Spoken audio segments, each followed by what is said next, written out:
தொடர்ந்து தற்போது கிடைத்திருக்கும் தகவலை நம்ம பார்க்கிறோம். இருதரப்பிலும் போர் பதற்றம் நிலவுகிறது. ராணுவ ரீதியாக என்ன நடவடிக்கை இருக்கும் அப்படின்னு நம்ம பார்க்கக்கூடிய நேரத்தில் பாகிஸ்தான் பயங்கரவாதிகளை ஏவி விடுவதாக தகவல் கிடைக்கப்பட்டிருக்கிறது. ஃபிடாயின் எனப்படும் தற்கொலை படை போன்று தாக்குதலை நடத்தி பலத்த சேதத்தை இந்திய தரப்பிற்கு ஏற்படுத்த திட்டங்கள் இருப்பதாகவும் பல தகவல்கள் கிடைக்க பெற்று வருகிறோம். இந்த நேரத்தில் இது குறித்தான விவரங்களுக்காக இணைகிறார் எம்முடைய செய்தியாளர் வெங்கட்ரமன். வெங்கட், தொடர்ச்சியாக ராணுவ மட்டத்தில் என்ன நடவடிக்கை எடுக்கப்படலாம், என்ன பேச்சுவார்த்தை மேற்கொள்ளப்படும், இதுதான் நம்மளுடைய எதிர்பார்ப்பாக இருக்கு. ஆனால் பாகிஸ்தான் தரப்புல இருந்து பயங்கரவாதிகளை ஏவி விட்டு பயங்கரவாத ஊடுருவல், அத்துமீறிய தாக்குதல், இது போன்ற விவகாரங்களை எல்லாம் ஊக்குவிப்பதாக தகவல் கிடைக்கப்பட்டிருக்கிறது. இது எந்த அளவிற்கு ஊர்ஜிதப்படுத்தப்பட்ட தகவல், கிடைக்கப்பட்டிருக்கும் விவரம் முழுமையாக என்ன?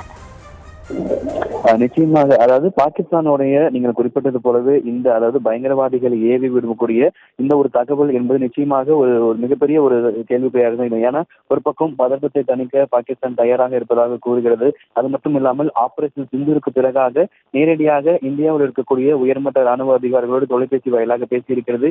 இப்படி ஒரு பக்கம் பதற்றத்தை கொடுக்க தயார் என கூறிவிட்டு பயங்கரவாதிகளை ஏவி தாக்குதலை நடத்த பாகிஸ்தான் திட்டமிட்டிருப்பதாக தற்பொழுது தகவல்கள் கிடைக்கப்பட்டிருக்கிறது.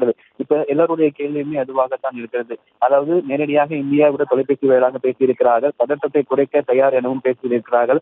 ஆனா அதே வேளையில ஃபிடாயின் என சொல்லக்கூடிய கொலைப்படை போன்று தாக்குதலை நடத்த பலத்த சேதத்தை ஏற்படுத்தவும் பாகிஸ்தான் ஒரு திட்டம் கேட்டிருப்பதாக தகவலும் கிடைத்திருக்கிறது. அதாவது ஏற்கனவே இரு நாடுகளுக்கிடையே ஒரு போர் பதட்டம் நிலவி வரக்கூடிய ஒரு சூழ்நிலையில இந்தியாவுக்கு எதிராக பயங்கரவாதிகளை தூண்டிவிட்டு பாகிஸ்தான் தாக்குதலை நடத்த திட்டமிட்டிருப்பதாகவும் தற்பொழுது தகவல்கள் கிடைக்கப்பட்டிருக்கிறது.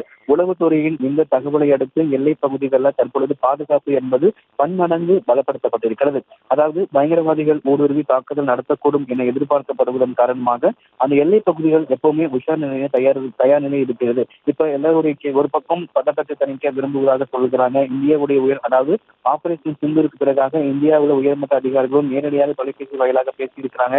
அதே வேளையில தொடர்ந்து பாகிஸ்தான் இது போன்று ஒரு செயலை ஈடுபடக்கூடிய பட்சத்துல தொடர்ந்து அது பாகிஸ்தானுக்கு தான் ஒரு பின்னடைவாகத்தான் ஏற்படும். தொடர்ந்து ஒவ்வொரு முறையுமே இந்தியா சொல்வது என்னன்னா, பாகிஸ்தான் ஒவ்வொரு முறையும் தாக்குதல் நடத்தும் பொழுது அதற்கு இந்தியா தக்க பதிலடி கொடுக்கப்படும் என கூறியிருக்கிறார்கள். இந்த நிலையில தற்பொழுது ஃபிடாயின் என சொல்லக்கூடிய தற்கொலைப்படை போன்று ஒரு தாக்குதலை நடத்தி இந்தியாவில் பலத்த சேதத்தை ஏற்படுத்த பாகிஸ்தான் திட்டமிட்டிருப்பதாக தகவல்கள் கிடைக்கப்பட்டிருக்கிறது.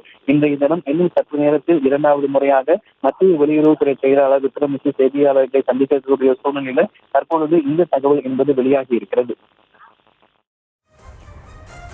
வெங்கட், தற்போது வெளியாகி இருக்கும் தகவல் தொடர்பான உங்களுடைய விரிவான விவரங்களுக்கு நன்றி.